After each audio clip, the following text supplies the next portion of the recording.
오늘 말씀의 제목은 모세의 기도라고 하는 말씀의 제목으로 우리 함께 말씀의 은혜를 얻으시기 원합니다. 출애굽기에 보면은 모세라고 하는 하나님의 분이 다른 어떤 여타 사람들과는 비교가 되지 않을 만큼 능력을, 하나님의 능력을 목격하고 경험한 사람입니다. 이집트에서 10가지 재앙을 내리는 그 능력 목격한 사람입니다. 엄청난 거죠. 어떤 사람이 이와 같은 능력을 그가 경험하고 맞이한 사람이 있냐면 없다는 사실이에요. 뿐만 아닙니다. 이 사람은 홍해 바다를 가르는 기적을 목격한 사람입니다. 이제까지 바다가 갈라지는 그 기적은 모세와 당시 사람밖에는 잘 알지 못하는 겁니다. 엄청난 홍해 바다를 하나님께서 가르시고 이스라엘 백성들을 건너게 하신 것입니다. 그들이 얼마나 감동스러운지 출애굽기 15장에서는 말이죠, 이루 말할 수 없는 감사의 찬양으로 하나님께 영광 돌리는 내용이 본문 말씀에 기록되어 있습니다. 뿐만 아닙니다. 이 모세라는 사람은 아말렉과 전투가 있었을 때 하나님께서 특별하게 그에게 하나님이라는 분이 어떤 분이며 너희 인생길에 있어서 무엇이 필요한지를 가르쳐주는 그런 능력을 다시 한번 알 수 있게 하신 사건이 있었는데, 아말렉과 전투 때 여호수아는 밑에서 전투를 하고 자신과 이 형님과 이제 같이 올라가서 기도를 하는 겁니다. 그랬더니 하나님의 놀라운 역사가 일어났어요. 이 아론과 훌이 손을 이렇게 받쳐들지 않고 손이 내려오면 어떻게 되냐면 전쟁에 패하는 거예요. 그리고 손이 올라가는 거예요. 이거 하나님께 기도하는 손이 올라가면 승리하는 겁니다. 그런데 모세에게 하나님은 아주 강력하게 그에게 기록하고 가르칠 사람이 있는데, 그것은 다름이 아니라 너뿐만 아니라 다음 사람인 여호수아에게도 반드시 이 사건의 일들을 네가 여기서 목격했으니 가르쳐줘야 된다는 겁니다. 그러니까 기도의 중요성과 하나님의 능력이 어디서 나타나며 우리의 앞길에 어떠한 일이 있을 때 장애물을 극복하고 전쟁의 위험에서 승리할 수 있는 원동력은 어디 있느냐라고 할 때 하나님의 손에 있다라고 하는 것을 가르치는 겁니다. 지금 모세는 그것을 직접적으로 경험한 사람입니다. 시편에 볼 것 같으면 여기 이제 본문의 말씀에 나오는 시편에 보면 여러 믿음의 사람들이 기도하는 것이 성경에 기록되어 있습니다. 여기 성경 보니까 시편 5편 3절에 다윗은 주여, 오 주여, 아침에 주께서 내 목소리를 들으시리니 아침에 내가 내 기도를 주께로 향하게 하고 위를 바라보리이다. 이 다윗이라는 사람의 여러 가지 일상 중에 첫 번째 우선순위가 어디 있었느냐라고 할 때 하나님께 기도하며 하루를 시작했다는 겁니다. 하나님을 인정하는 거죠. 다니엘서 6장 10절에서는 그런데 다니엘은 이 조수의 도장이 찍힌 것을 알고도 자기 집에 들어가 자기 방에서 예루살렘을 향하여 성문을 열고 전에 하던 대로 하루에 3번씩 무릎을 꿇고 기도하며 자기 하나님 앞에서 감사를 드리더라. 믿음의 사람 다니엘은 바벨론의 포로로 잡혀갔음에도 불구하고 하나님을 아는 믿음이 어떻게 증거됐냐라고 할 때 전에 하던 대로 과거서부터 늘상 했던 그 하나님께 그는 조용하게 아침과 점심과 저녁에 3번 기도하는 그런 믿음의 사람이었다라는 것입니다. 이 다니엘을 왜 하나님 앞에 귀하게 쓰임받을 수 있는 사람이 되었냐라고 할 때 기도의 사람이었다는 것입니다.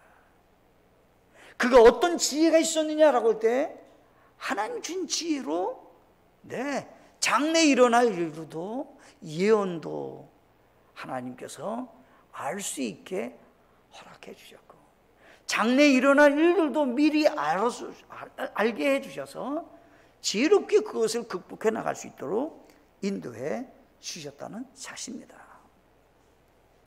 우리 주님께서는 마태복음 6장에서는 뭐라고 말씀하냐면, 예수님의 제자들이 반드시 해야 될 모습이 있는데, 그것은 조용하게 은밀한 중에 하나님께 기도하는 자세를 가져야 된다라고 하는 것입니다. 하나님께서 그리스도인들에게 원하시는 것이 있습니다. 그것은 쉬지 말고 기도하라 라고 하는 것입니다. 이것이 우리의 삶 속에서 반드시 있어야 될 모습이라고 말씀하시면서, 성경에서는 뭐라고 말씀하고 계시냐면, 모세라는 사람이 여러 가지 많은 일들이 있었음에도 불구하고, 하나님의 능력을 경험했음에도 불구하고 개인적으로 하나님께 기도하는 사람이었다라고 하는 것입니다. 그럼 우리 한번 반대로 한번 살펴보시기 바랍니다. 나는 조용하게 은밀한 중에 나의 기도를 들으시는 하나님 앞에 골방에 들어가서 기도하는 사람이십니까? 나는 공적인 기도만 하는 분으로 있지는 않습니까? 하나님은 그러기를 원하지 않으시고, 공적인 것도 기도하지만 그 이면 속에 조용하게 하나님께 기도하는 사람 되기를 원하신다라고 하는 것입니다. 오늘 모세라는 분이 크게 자기가 나는 이걸 놓고 하나님께 늘 기도하는 그 내용이 성경의 말씀으로 기록되어 있습니다. 모세가 하나님께 간절히 자신의 일생을 두고 기도한 내용은 무엇인지 우리가 한번 살펴보시면서, 우리의 삶 속에서도 반드시 이런 기도가 늘상 있으셔서 모세와 같은 하나님께 사람, 그러니까 믿음의 사람이라고, 하나님의 사람이라고 인정받는 우리의 삶들이 더욱더 되시고, 능력과 함께 내면에서부터 하나님의 사랑을 받는 귀한 생애가 되어지시기를 간절히 바라겠습니다. 첫째가 하나님의 능력과 도우심을 간구하는 기도입니다. 시편 90편 1절 말씀에 하나님의 사람 모세의 기도, 주여 주는 모든 세대에서 우리의 거처가 되셨나이다 라고 할 때, 여기 기도라는 말이 있는데, 이 기도는 어떤 뜻이냐면요, 중재의 기도다 이런 얘기입니다. 그러니까 자신의 기도뿐만 아니라 이 시편 90편의 내용은 어떤 내용이냐라고 할 때, 모든 믿음의 사람들이, 모든 사람들이 나와 같은 기도를 하기를 원합니다 하는 마음으로 기도를 드린다 이런 얘기입니다. 그러니까 내 기도뿐만 아니라 이 기도는 사실은 다른 사람들도 똑같이 이렇게 기도하는 사람을 살기를 원합니다 라고 하는 것입니다. 이와 같은 모습이, 모세의 이와 같은 모습이 출애굽기 32장 12절에 가면 실제적으로 이 사람이 이런 기도를 했다라는 것을 알 수가 있습니다. 이스라엘 백성들이 이 모세가 시내산에 율법을 십계명 받으러 올라갔습니다. 하나님의 지시로 올라갔죠. 그런데 차일피 늦어지게 되는 겁니다. 그래서 40일이 된 후에야 내려오게 됐습니다.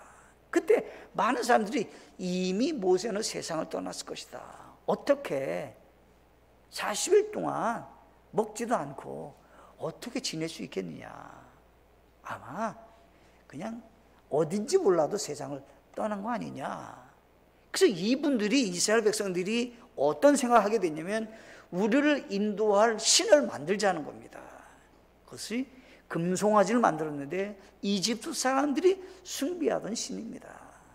그때 하나님은 아주 진노하셨습니다. 어떻게까지 생각했냐면, 여기서 내가 손을 놔야 되지 않는가, 이런 마음까지 하나님 들으셨다는 겁니다.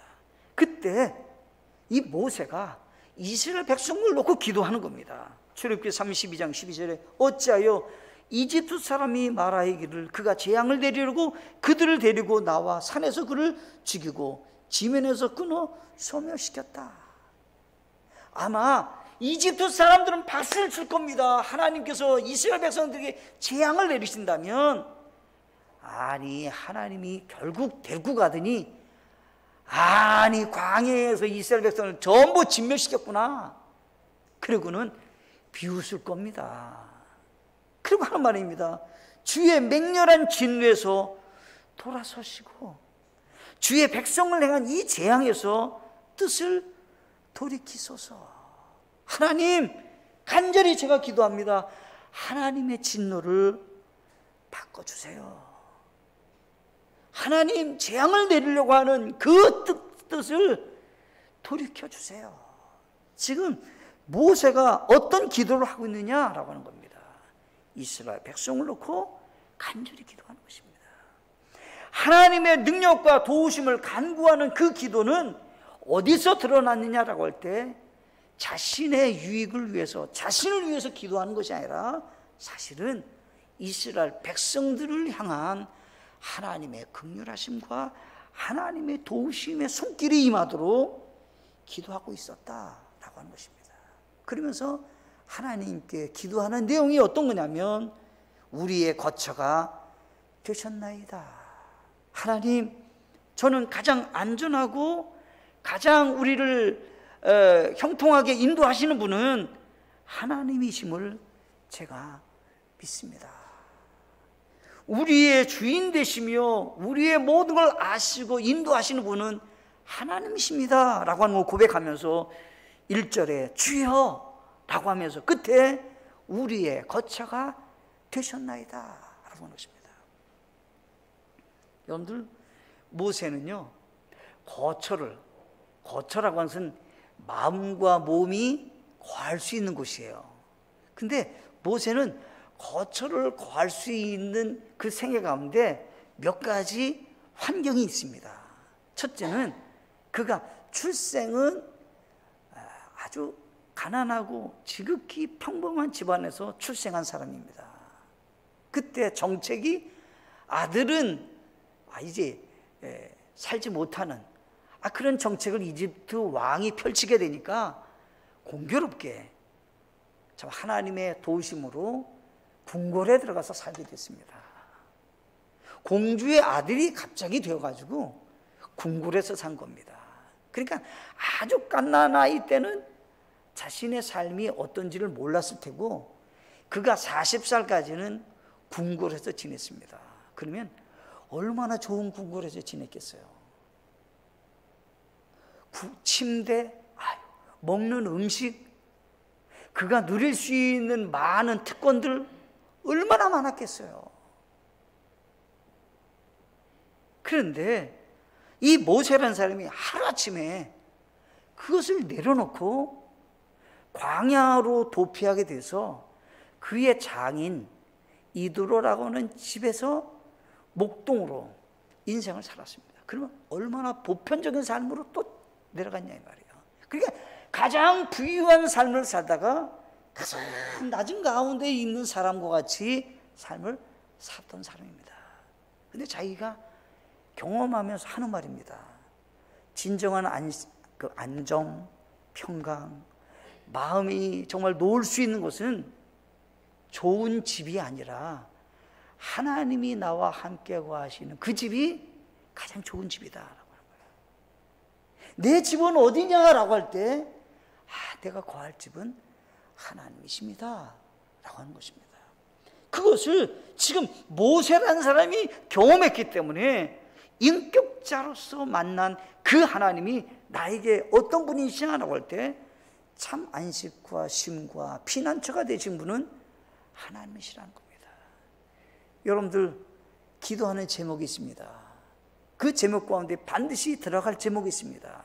하나님께서 나의 안식처가 되기를, 피난처가 되기를, 반석이 되시기를, 요새가 되시기를 기도하는 분이 되셔야 된다는 것입니다.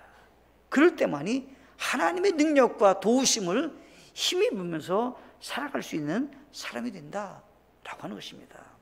우리 주님은 여우도 굴이 있고 새도 집이 있는데 나는 머리 둘 곳이 없다고 주님 말씀하셨습니다. 그러나 우리 주님의 마음은 항상 평강 가운데 있으셨습니다. 내가 어느 거처에 거하는 환경보다 더 중요한 것은 내 영적인 집이 어디냐라고 하는 것입니다. 우리가 모세와 같은 기도도 드리고 새롭게 하반기를 시작하면서 우리가 가장 가져야 될 마음이 있습니다. 하나님, 내 삶의 위로와 내 삶에 가장 내가 거할 수 있는 가장 안전한 것은 하나님이십니다 라고 하는 것을 갖고 생활하는 우리 모두가 되셔야 된다라고 하는 것입니다. 시편 46편 1절에 가면 히스기 왕이 기록되어 있습니다. 히스기 왕이 기록한 그 말씀은 전쟁을 앞두고 두려운 가운데 있을 때 이 히스기 왕이 고백한 그러한 시가 시편 46편 1절입니다. 거기 보면 이렇게 되어 있습니다. 고라의 아들들 위해 악장에게 주어 알라못에 맞춰 하게 한 노래. 하나님은 우리의 피난처시요 힘이시니 참으로 고난 중에 즉시 만날 도움이시라. 전쟁을 앞두고 이제 곧 패배할 것 같은 상황에 놓여 있는 이 히스기 왕에게 땅이 흔들리는 일이 있어도 산들이 이동하여 바다에 빠진다 해도 하나님은 나의 피난처십니다 라고 하는 것입니다. 하나님만이 즉시 고난 중에 도움을 줄 수 있는 분이시라고 고백하였다는 것입니다. 믿음의 사람들이 가져야 될 기도와 삶이 있습니다. 그것은 다른 것이 아닙니다. 내 삶의 능력은 누구시며 나에게 도움을 준 분은 누구시며 내가 늘상 거처로 삼아야 될 분이 누구신지를 생각하고 생활하는 우리 모두가 되어주시기를 간절히 바라겠습니다. 두 번째겠습니다. 두 번째는 우리의 연약함과 유한성을 알고 하나님의 은혜를 간구하여야 합니다 라고 하는 것입니다. 조금 전에 말씀드렸던 것 같이요, 모세는 하나님의 전능하신 능력을 목격도 하고 경험한 사람입니다. 그가 개인적으로 하나님께 능력을 경험한 것은 모세를 하나님이 부르셨을 때입니다. 모세는 자신의 연약함을 잘 알고 있었기에 하나님께 하는 말입니다. 하나님, 제가 하나님의 부르심에 합당하게 쓰임받을 수 없습니다. 왜냐하면 입이 뻣뻣합니다. 하나님, 저는 그곳에 가면 잡혀서 죽을 수 있는 사람이기 때문에 하나님의 부르심에 합당치 못한 사람입니다. 그때 하나님은 그에게 하나님의 함께 하시는 능력과 함께 하신다는 것을 가르쳐 주기 위해서 네가 가지고 있는 손의 그 지팡이를 내려놓으라고 얘기했습니다. 그랬더니 뱀이 되어버렸습니다. 분명히 지팡이는 죽은 물체입니다. 그런데 그 물질을 내려놓자 하나님은 어때요? 살아있는 뱀이 되게 하셨습니다. 그리고 다시 어때요? 그 뱀을 잡으라는 겁니다.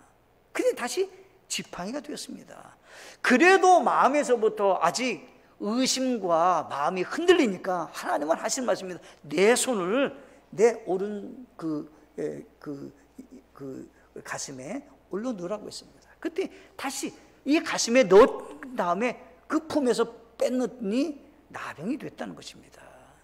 금방 그 인생길에 가장 질병 가운데 찾아오지 말아야 될 병이 있는데 중한 병이 나병인데 나병이 찾아왔습니다. 그때 하나님은 다시 넣으라고 얘기했습니다. 그랬더니 깨끗하게 났습니다. 그의 삶을 주도하시고 그에게 있어서 생사화복을 주장하신 분이 누구냐라고 할 때 하나님이시라는 것을 정확하게 가르친 겁니다. 그때 그 모세가 기록하는 겁니다. 하나님, 저 인생이 누구냐면 흙으로 돌아가는 인생입니다. 얼마나 낮아진가를 알 수 있습니다. 하나님, 저는 흙입니다. 흙으로 돌아가야 될 사람입니다. 그럴 때 어떻게 됩니까? 하나님의 능력을, 하나님의 은혜를 간구하는 믿음의 사람으로 살아갈 수 있게 된다라고 하는 것입니다. 뿐만 아닙니다. 저는 흙으로 돌아간다는 말은 지금 지도자예요. 지금 모세는 지도자예요. 그런데 그 지도자였던 이 모세가 하나님 앞에서 자기의 정체성이 누군지, 자기의 위치가 어떤 것이, 자기가 어느 정도로 연약한 존재를 말씀했는데 하나님, 저는 흙 아닙니까? 여러분 멀리 갈 거 없어요. 사람이 그냥 세상 떠나면 다 흙으로 돌아가는 거잖아요. 성경에서 말씀은 그냥 흙으로 너희는 돌아간다. 창세기 2장에서도 말씀하셨어요. 너희가 다시 흙으로 돌아간다 그랬어요. 우리 흙으로 돌아가는 존재예요. 그런데 어떻게 해요? 굉장히 능력이 있는 것 같이, 내가 뭔가 할 수 있는 것 같이 착각하고 살 때가 참 많이 있지 않냐는 거죠. 그때 모세는 하나님, 제가 기도합니다. 제 연약함도 알고 제 유한함도 않습니다. 내가 하나님의 은혜를 간구하며 살기를 원하는데 하나님, 저를 알게 해 주십시오. 또 뿐만 아닙니다. 모세는요, 자기 인생의 길이를, 이 기간을, 세월을 뭐라 하면 한 경점과 같다 이렇게 얘기했어요. 그럼 보세요. 모세는 몇 년을 살았냐면 120세를 살았어요. 그러면 오늘날 현대인들보다도, 보통적인 사람보다는 오래 산 사람입니다.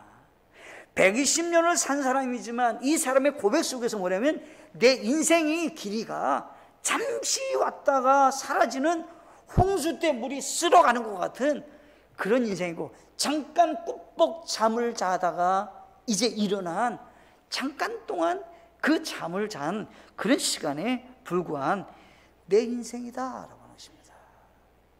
아마 당시 사람들은 7, 80년 살았던 것 같아요. 그러니까 시편 90편 10절에 우리의 햇수의 날들이 70년이요 강건하면 80년이라도 그 햇수의 위력은 수고와 슬픔뿐이니 그 위력이 곧 끊어짐에 우리가 날아가 버리나이다.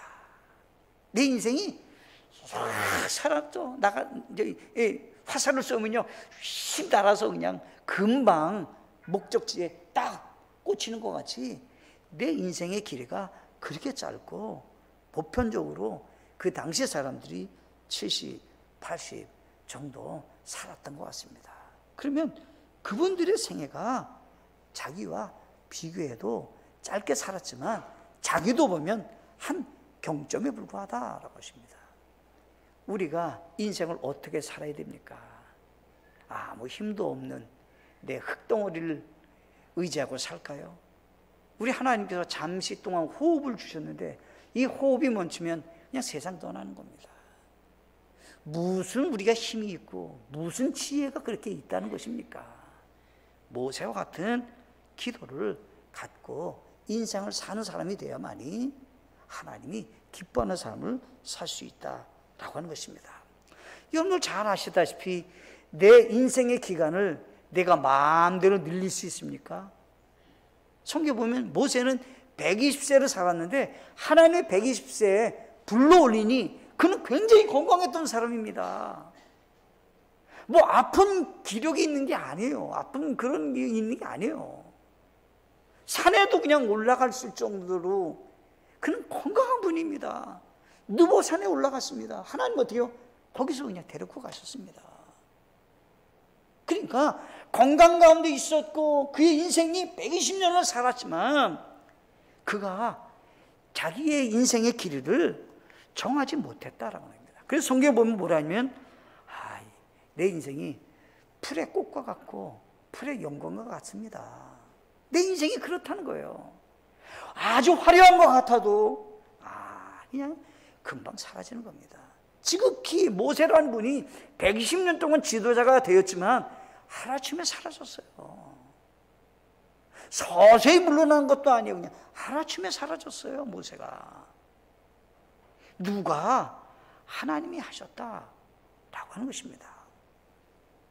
이집트 왕의 부유함을 누리며 살던 궁궐의 생활, 그에게 있었습니다. 보통 사람이 이렇게 살아가는 그 이두로 이 장인의 집에서 살던 때도 그에게 있었습니다. 그렇지만 그가 배운 것이 있었습니다. 아무것도 내가 할 수 없다는 것입니다. 공주의 아들이 되고자 해서 될 수도 없고요. 지킬 수도 없어요. 그거 그대로 또 놓게 되니까 놓게 됐어요. 그에게 한 가지 좋은 선물이 있었어요. 하나님은 그에게 가정이라는 선물을 허락해 주셨습니다.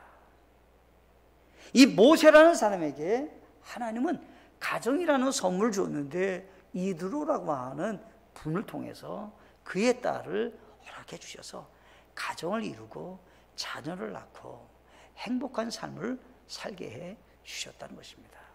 그래서 성경에 보면 이렇게 있습니다. 너의 연약함과 너의 인생길에 있어서 내게 준, 하나님이 우리에게 주신 선물이 있는데 그것은 가정이라는 겁니다. 가정을 소중히 여기셔야 되고 그 가정과 함께 믿음으로 거하며 살아가는 것이야말로 하나님이 우리에게 주신 분복이다. 전도서엔 그렇게 되어 있습니다. 우리에게 주신 분복이 뭐냐라고 할 때 가정이라는 것입니다. 가정을 소중히 여기시고 믿음 가운데 살아가는 하나님의 사람이 되셔야 된다라고 하는 것입니다. 광야에서 모세는 만나를 먹었습니다. 하나님의 절대적인 도우심을 받은 것입니다. 자신이 아무리 노력해도 곡식을 거둘 수 없습니다. 하나님이 그의 양식을 주신 분이 누구냐라고 하는 것을 정확하게 가르쳐 주었습니다. 하나님, 저는 흙의 존재고 연약한 존재입니다. 제가 뭘 할 수 있다는 것입니까? 만나를 내리신 분은 하나님이십니다. 잠깐 동안 지나는 동안에 그들은 목이 말라서 물을 요청했지만 물을 찾을 길이 없는 겁니다. 그때 하나님은 기적적인 방법으로 그래? 내가 물을 주는데 너희가 상상할 수 없는 반석에서 물을 내리시는 겁니다. 모세는 내가 할 수 없고 내가 얼마나 연약하고 부족한 존재인 것을 아는 사람이었습니다. 겸손하게 무릎 꿇고 하나님이 주시는 물을 마시고 그는 살았던 사람인 것입니다. 그가 입고 있었던 옷도 하나님이 다 삭지 않고 너덜거리지 않게 완벽하게 하나님이 보호하셔서 40년 동안 입어도 아무렇지 않게 하나님 완벽하게 지키셨습니다. 모세는 그것을 알았던 사람입니다. 하나님, 제 인생이 무엇입니까? 나그네 인생길이고 빈손으로 갖고 빈손으로 가야 하는 인생인데 하나님 채워주셔야 되겠습니다.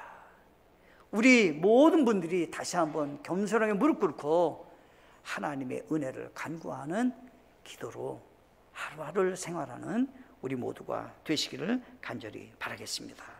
셋째로, 하나님께서 내게 주신 시간을 지혜롭게 사용하도록 간구하였습니다.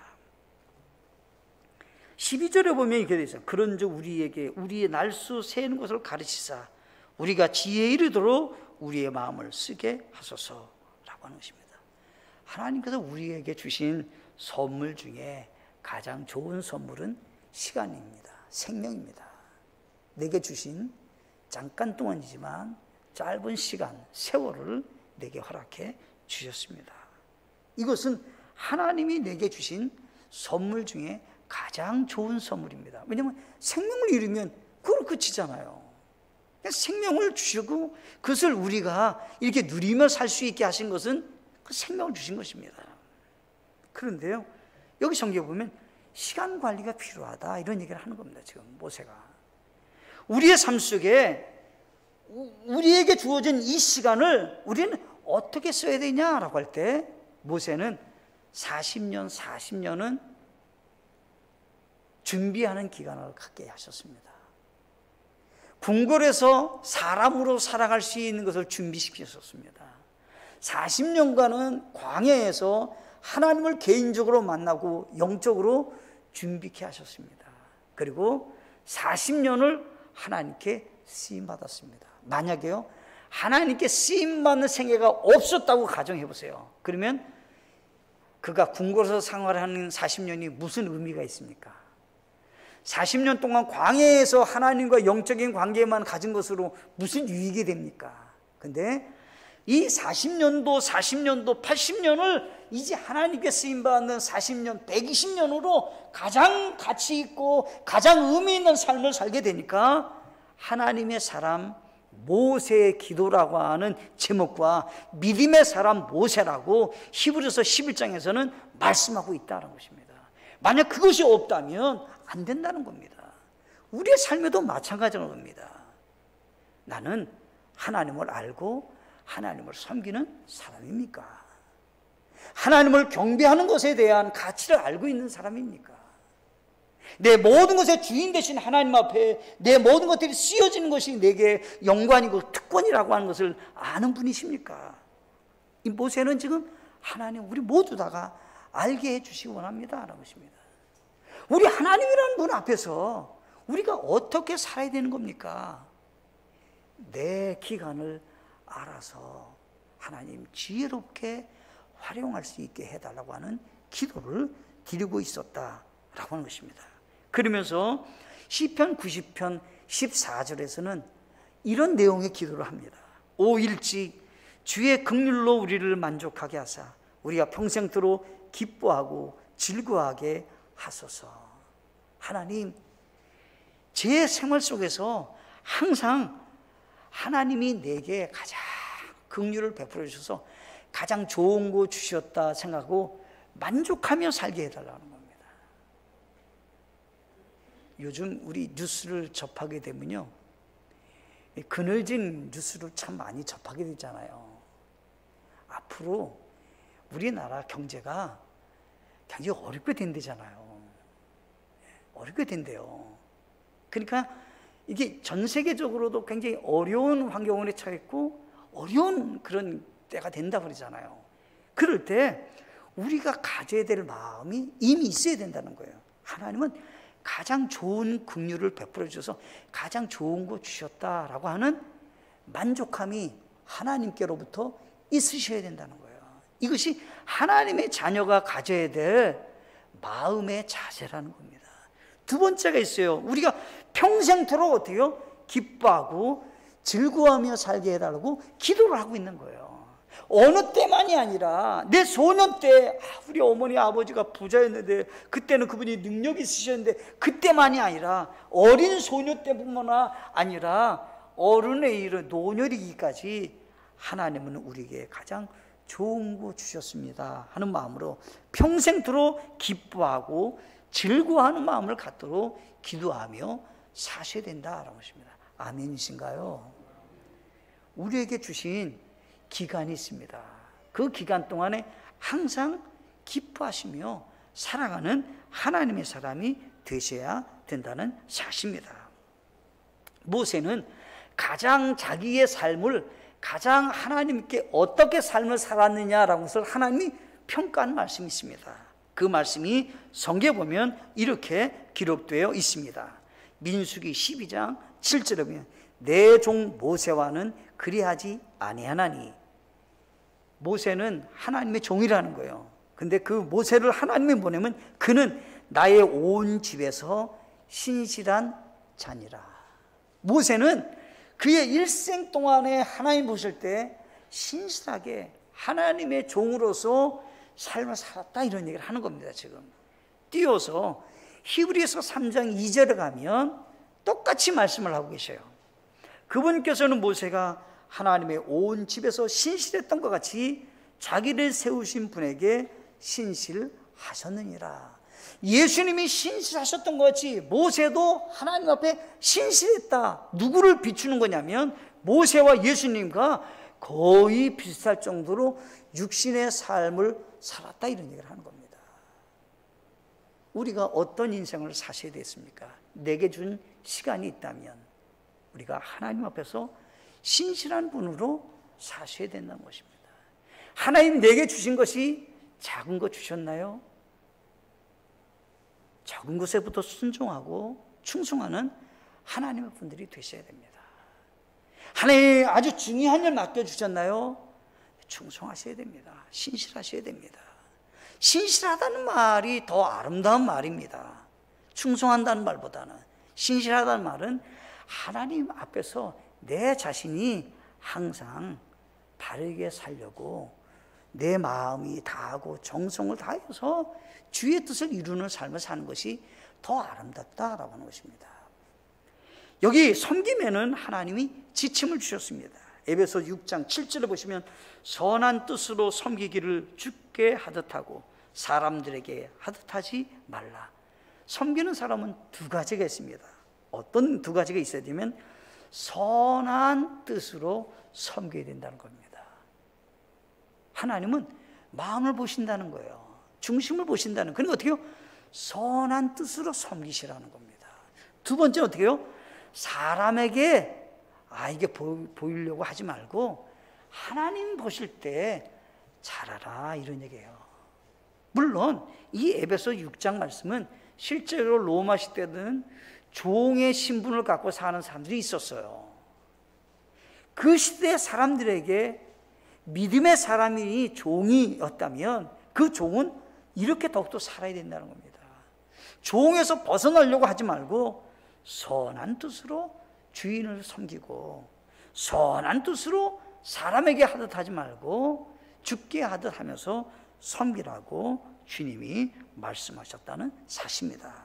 마지막으로 빌립보서 4장 6절 말씀만 읽고 마치도록 하겠습니다. 다 함께 찾아서 함께 읽어보시도록 하겠습니다.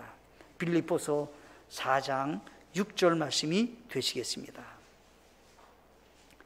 빌립보서 4장 6절 말씀 되시겠습니다. 같이 읽겠습니다. 시작. 아무것도 염려하지 말고 오직 모든 일에서 기도와 간구로 너희가 요청할 것을 감사와 더불어 하나님께 아뢰라. 아멘. 모세와 같이 기도의 분이 되기를 간절히 소원합니다. 저도 여러분들도 기도의 분이 되셔야 되는데, 기도에는 반드시 무슨 내용이 들어가야 되냐면 감사할 내용을 갖고 기도하시라는 겁니다. 아멘이신가요? 그냥 하나님께 요청한 것만 요청하지 마시고 반드시 감사를 가지고 요청하는 하나님의 분들이 다 되셔서 모세와 같은 믿음으로 승리하는 우리의 삶들이 되시기를 간절히 바라겠습니다. 함께 기도하시겠습니다.